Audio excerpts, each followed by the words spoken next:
Donc je suis pédopsychiatre, je suis praticien hospitalier et j'exerce au Centre ressources autistes de Lorraine depuis 2016 et également au CAMS de Lunéville depuis 2019.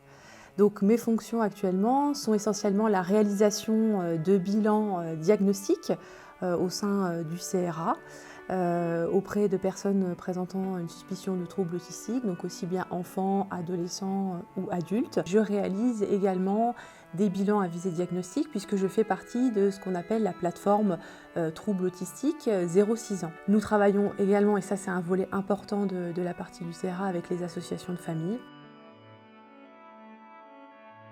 Le CRA fait partie de recherche nationale. On a par exemple une recherche qui est dirigée par le professeur Bagdadli à Montpellier, qui s'appelle la cohorte Elena, dont le but, c'est une étude prospective, dont le but c'est d'étudier l'évolution sur un plan longitudinal d'enfants qui présentent un diagnostic de TSA. On fait partie de cette recherche au même titre que plusieurs CRA de France. Donc on a inclus plus d'une vingtaine de patients qui ont accepté de participer à cette étude et qu'on va revoir à 3 ans. Donc on les a vus au temps T0 et on les revoit ici à 3 ans. Il y a plusieurs échéances en fait au cours de cette étude pour ces patients-là. Voilà, ça c'est un exemple de recherche. Après, moi je suis directrice de thèse d'une jeune interne qui va être médecin généraliste, qui fait sa thèse sur le ressenti des médecins généralistes par rapport à la prise en charge des patients TSA. Généralement, quand un enfant est suspect de présenter des troubles autistiques ou qu'il a ce qu'on appelle des facteurs de risque, c'est-à-dire un risque plus important que la population générale de présenter un trouble autistique, il est vu en première consultation auprès de son médecin traitant, dans une consultation qui est spécialement dédiée à la détection de troubles autistiques. Au terme de cette consultation, si l'examen clinique du médecin traitant confirme effectivement la suspicion de troubles autistiques, l'enfant doit être adressé le plus rapidement possible auprès de professionnels qui sont spécialisés dans le diagnostic de troubles autistiques et qui travaillent au sein d'équipes pluridisciplinaires dans des structures de type CMP, CMPP, CAMS essentiellement. Je vous ai parlé tout à l'heure de la plateforme de diagnostic 0-6 ans au sein du CAMS dans laquelle j'exerce. Donc ce type de plateforme maintenant existe dans les CAMS et le but justement c'est de pouvoir orienter ces enfants le plus rapidement possible auprès de ces structures-là pour qu'ils puissent avoir un diagnostic ciblé, enfin vraiment, et que le diagnostic puisse être fait précocement. Donc c'est important de préciser que les pédopsychiatres et les pédiatres qui exercent dans ces structures, que ce soit au sein des CMP, des CAMS ou des CMPP, ont un rôle fondamental de coordination, vraiment de coordination déjà du bilan diagnostique, mais aussi après de coordination des soins. Ces structures dans lesquelles il exercent les pédopsychiatres, pédiatres avec une équipe pluridisciplinaire sont appelées des structures de deuxième ligne.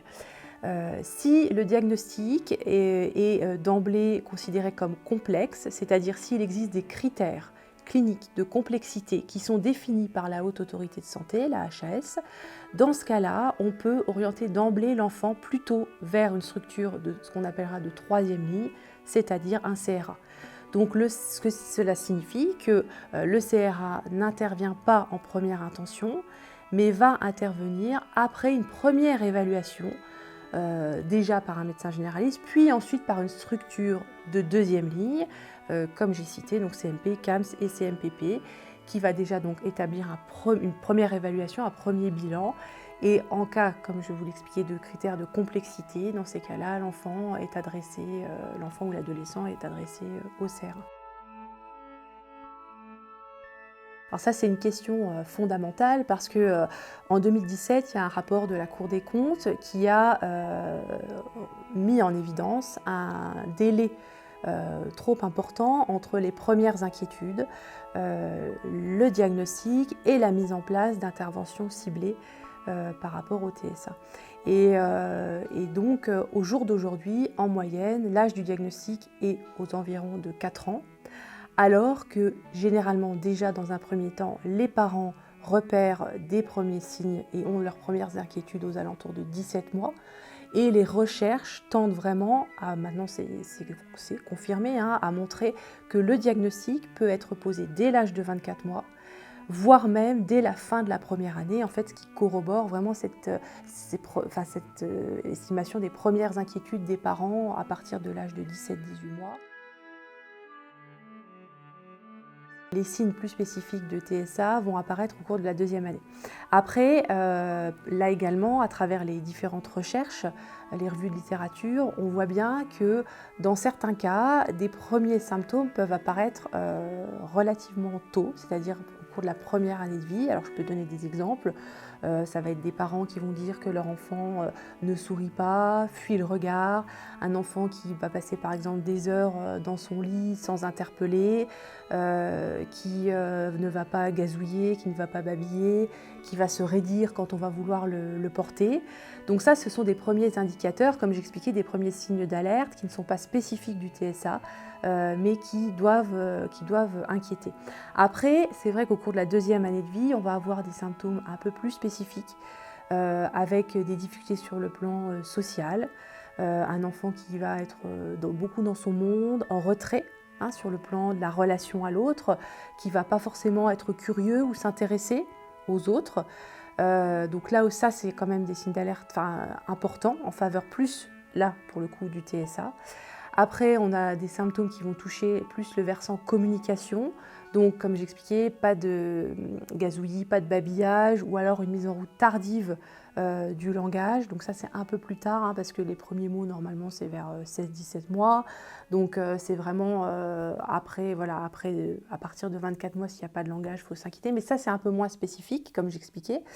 Les signes un peu plus spécifiques, ça va être aussi tout ce qui va être les intérêts pour certaines activités, comme par exemple une fascination un petit peu excessive pour tout ce qui tourne, tout ce qui roule, des enfants qui ne vont pas s'intéresser aux jouets, soit pas du tout, un désintérêt complet dans le jeu, ou alors qui vont s'intéresser seulement à des parties d'objets, comme par exemple les roues des voitures, ça a rapport avec tout ce qui roule, tout ce qui tourne, qui vont vraiment s'intéresser à des parties de l'objet, mais sans finalement s'intéresser à la globalité et surtout à la finalité du jouet. Et un des critères aussi importants au niveau clinique qui a fait son apparition depuis 2013 au niveau de la clinique, c'est ce qu'on appelle les troubles de la modulation sensorielle. Donc ça va être des troubles au niveau auditif avec des enfants qui peuvent être très hypersensibles au bruit, qui vont par exemple se boucher les oreilles, c'est un exemple, ou inversement, qui ne vont pas répondre à l'appel de leur prénom.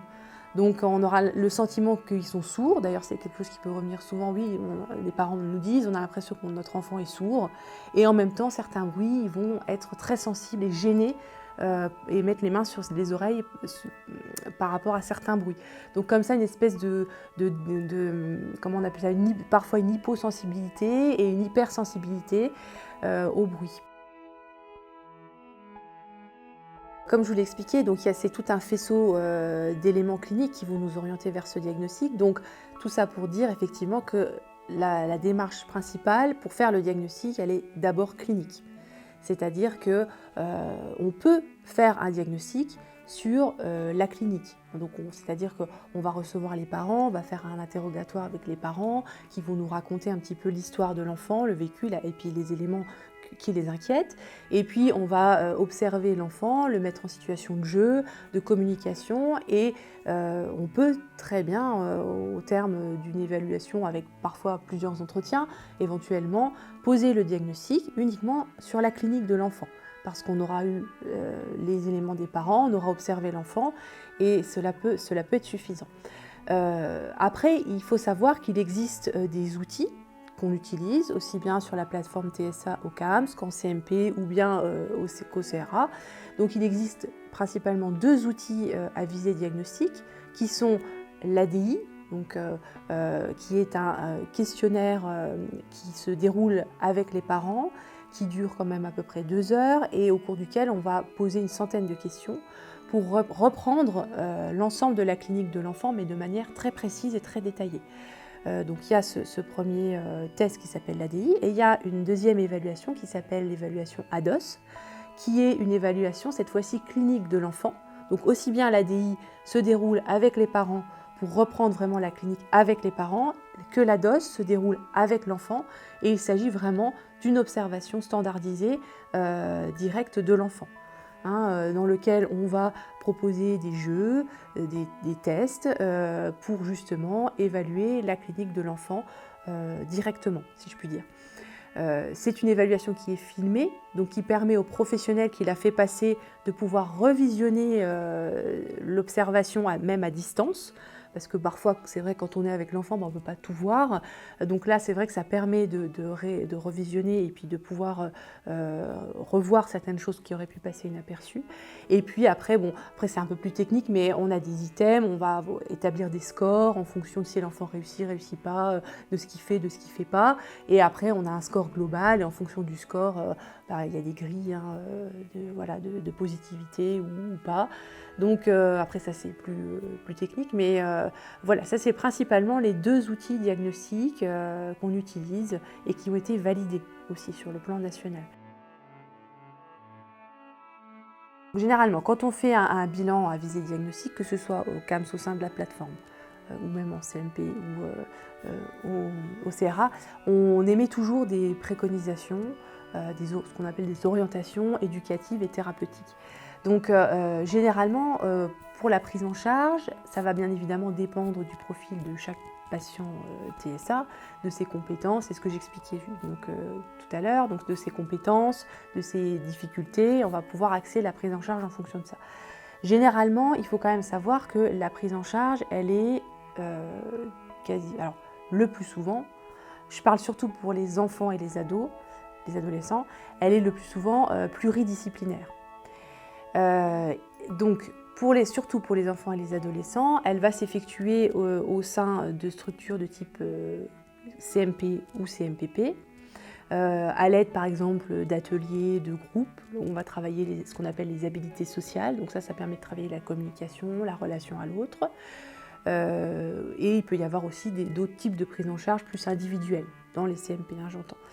Associés à cette prise en charge plutôt donc ça c'est des établissements soit médico-sociaux, soit sanitaires, mais de prise en charge globale. Associés à ces prises en charge, on y associe le plus souvent des prises en charge plus éducatives, spécialisées dans l'autisme, par l'intermédiaire de psychologues ou d'éducateurs en libéral, cette fois-ci, qui vont intervenir le plus souvent au domicile de l'enfant, de l'adolescent et de sa famille. À côté de ça, donc, on a aussi toutes les prises en charge plus rééducatives, comme de l'orthophonie, de la psychomotricité, de l'ergothérapie. Bon, ça va dépendre de la personne, Il y en a qui ont besoin de psychomotricité, d'autres pas, enfin voilà.